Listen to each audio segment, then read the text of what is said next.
el tiempo. Give me a clean fight, una pelea limpia. Buena suerte y good luck. Hit it.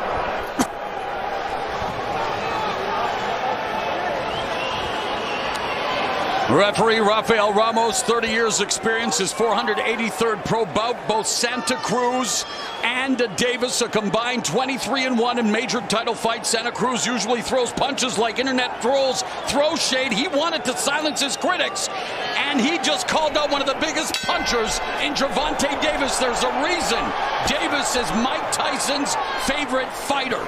And this is round number 1, the 130-pound belt holder, Santa Cruz, in black, green, orange, and gold. The 135-pound belt holder, Gervonta Davis, in the red, white, and green. And there's a counter, left uppercut by Davis. So much as Al Santa Cruz wants to establish the jab. Yes, he does. He throws 33 jabs per round normally, lands 7. Whether he'll be as much of a volume puncher in this match early remains to be seen. Abner, you've been in the ring twice with Santa Cruz. You trained to face Davis. What are you picking up early on? I like how Santa Cruz is trying to stay disciplined with that jab. Trying to work his jab and move backwards a bit. He's got to turn Davis, though, to his left and not extend the jab, because when he does that, I already saw early on that Davis counter punches with that left. Yeah, that left uppercut has been there. Santa Cruz goes upstairs. You know, the combination punching of Santa Cruz can push Davis back, and that would be interesting to see. Davis doesn't normally fight going backwards. Again, Davis winding up with that left uppercut. Already blood on the face of Leo Santa Cruz. Bridge of his nose, it looks like. There's a right hand, a right hook behind the guard. Santa Cruz comes back with a right bounced off Davis' glove. Well, this fight is starting out the way Davis wants it to. He wants it to be this kind of give and take. And it's kind of interesting because I would think the other way. I would think that Davis will be the fighter that would want to be in the outside, pick his punches, but no, he's the pressure fighter. He's the pressure fighter in this fight. He's pressuring the bully that Santa Cruz is used to, being the bully, pushing a fighter back. But now we see Davis picking his punches. As Santa Cruz at moments, he does land also. Davis off to a quick start, of course, apparently made weight fairly easily. Maybe confident about going into deep waters. Remember, Santa Cruz said that Davis is dangerous for the first 6 rounds and then begins to fade. That's where Santa Cruz wants to bring Davis, is into the deeper waters as they exchange. Davis pushed down, referee rules it, no knockdown.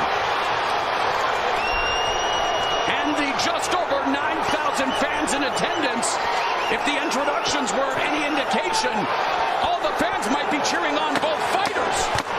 Great start here. Round number 1.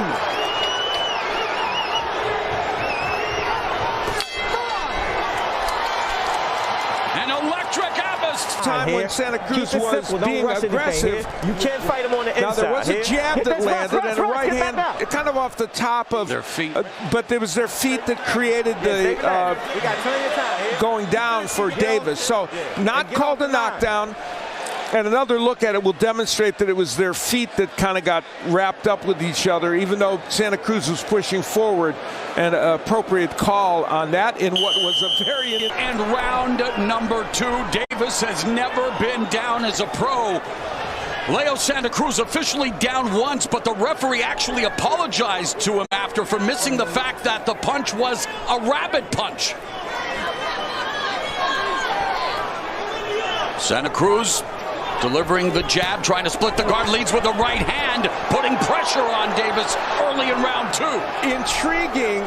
You know, already Leo Santa Cruz, you can get the feeling he thinks he can push Davis back in this fight. Will that be the proper move for him? He's landing some nice punches. Well, Abner, the narrative coming in was that Santa Cruz was the smaller guy. We saw at the weigh-in, he had added muscle, and that does not seem to be the case against definitely a more compact, harder puncher, but Santa Cruz is not the smaller guy in this fight. Well, listen, the only reason we said that Santa Cruz, a lot of people would want Santa Cruz to box in the first couple of rounds is because we know David carries a big punch, and it's almost like in the first couple of rounds.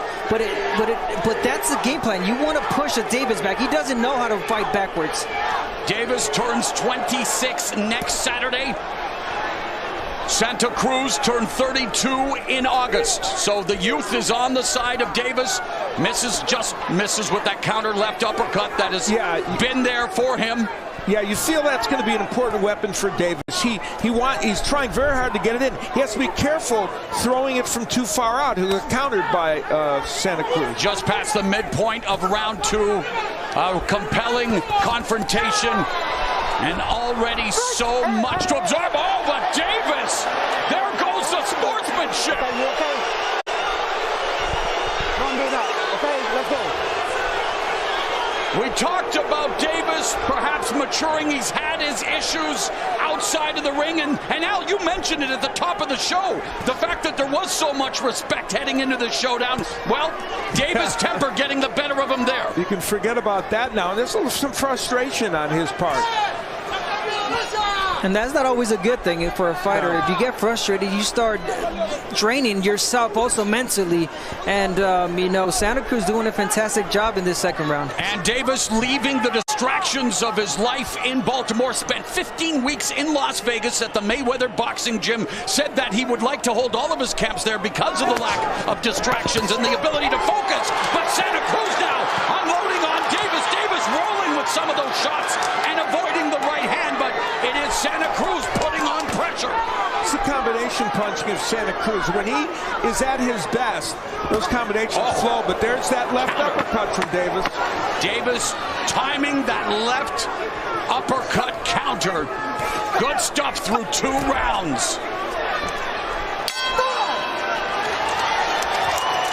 He's claiming that he was being held, I guess, behind the head, but whatever the case, it was chippy. And this is where Santa Cruz had pushed Davis back and was landing some shots.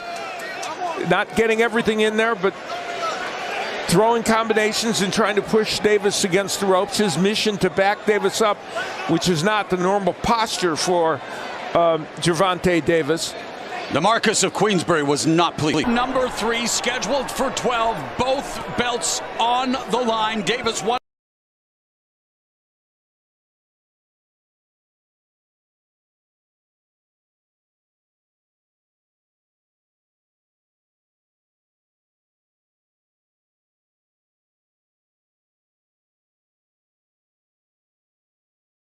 Always see Davis in that kind of defensive posture that he's in with his hands really high. Well, you're working with Floyd Mayweather, you better learn defense.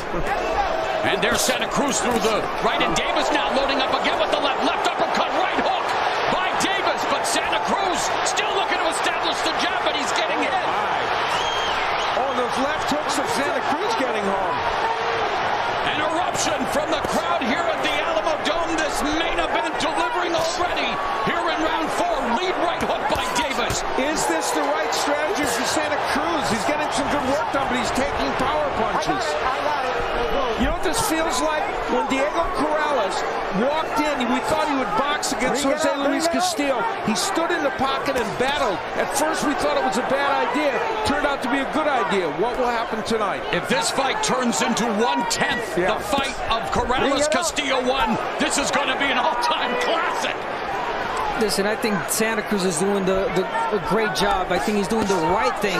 And most of these big fights, a lot of these fighters, they say, no, I'm going to let him win the first half of the fight. I'm going to box. I'm going to do this. I'm going to do that. And then before you know it, you got half of the fight lost. So Santa Cruz doesn't want that. He wants to get in some rounds in and doing a fantastic job. Both ends, David and Santa Cruz, what a fight. Under a minute left in the 4th. Davis walking down Santa Cruz. Davis has gone to the body with the right hook. We've seen the left uppercut. Santa Cruz stealing a glance at his corner. The high guard. There's that long Range jab from Santa Cruz. Well, you saw the jab and you saw there, that counter uppercut is just poised for Davis. And even when he doesn't throw it, you can see he's ready to throw it. Double jab, then the left hand downstairs by Davis, avoids those punches from Santa Cruz, and again stabs Santa Cruz in the belly with the left. There's a jab to the midsection by Davis.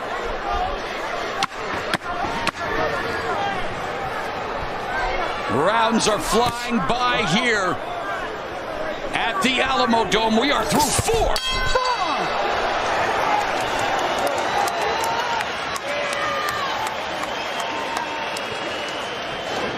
Gervonta Davis getting that straight left hand in. That's one of his big power punches. And Santa Cruz trying to counter off that.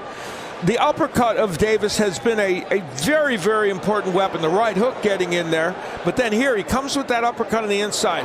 I'll tell you what, Santa Cruz is taking some big punches from Davis, and he's hanging in there right now. Now, he did have his good offensive moments. He would land the uppercut on the inside. This is the difference.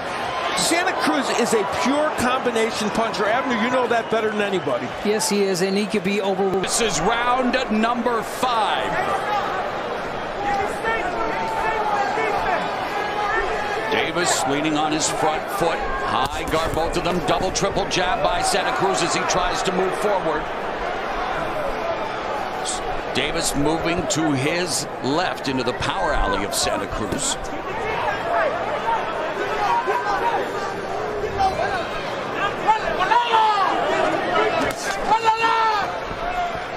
Leo has to keep touching him with that jab. Have Davis be thinking. Davis crouching down. He'll like to crouch down, shoot counters that his opponents rarely see coming. We've seen that on occasion tonight. And that left hand is just ready to be uncoiled. Ready to spring out. There's that lead right hook by Davis. One of the weapons that Santa Cruz has found in this fight, and he wants to get back to it, is his own left hook, which is not normally his money punch, but he's kind of found a home for it.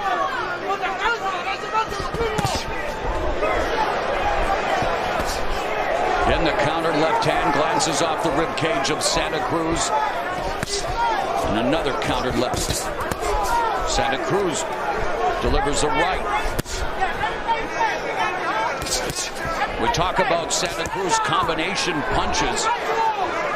Difficulty putting them together here in the 5th as we move past the midpoint, as that left bomb is always ready to be returned.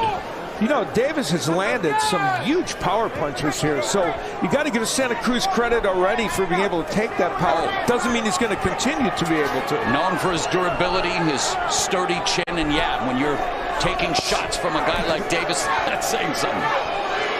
Remember, only one man has gone the distance in Davis's career. 23-0, 22 knockouts now. Santa Cruz trying to swarm Davis. I got it. Was it a clash of heads? You know, give Davis some credit for slipping a lot of these punches too. He's not getting hit a lot with some of those combinations. But when Leo does that, he keeps Davis busy. When Leo stays in the bag like that, he gives Davis the opportunity to land that 1-2, pick his punches. But when Santa Cruz is aggressive, despite him landing or not, 1 or 2 punches is going to land. You know, he keeps Davis, on his back foot. Right. Round number 6. Davis, Santa Cruz's first left-handed opponent since March of 2014 when Santa Cruz successfully defended his 122 title against Christian Mijares. Just hold him off, and then the second and there's a fight right is ours. Downstairs by Santa Cruz. That's it, that's all he's going to have.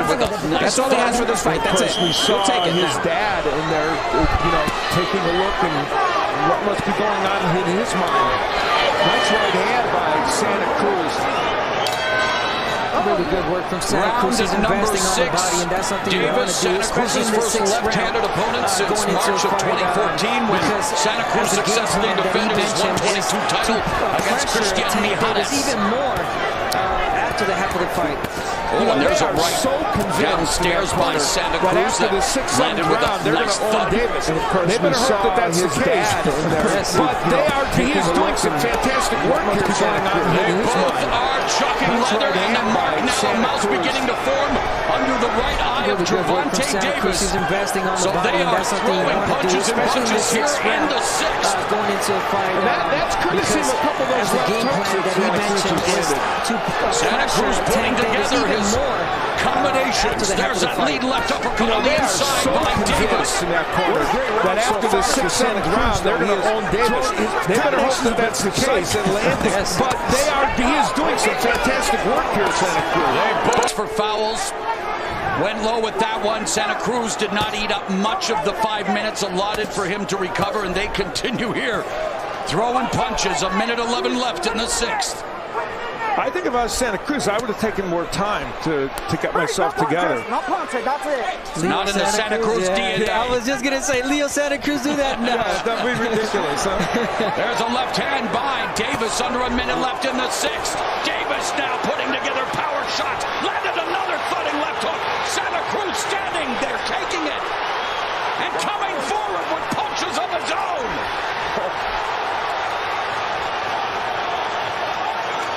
Scintillating stuff here in the sixth round. Gervonta Davis, Leo Santa Cruz, two champions with the hearts of champions. If Davis thought Santa Cruz was going to fold from his... Oh, my! There is a lethal left uppercut.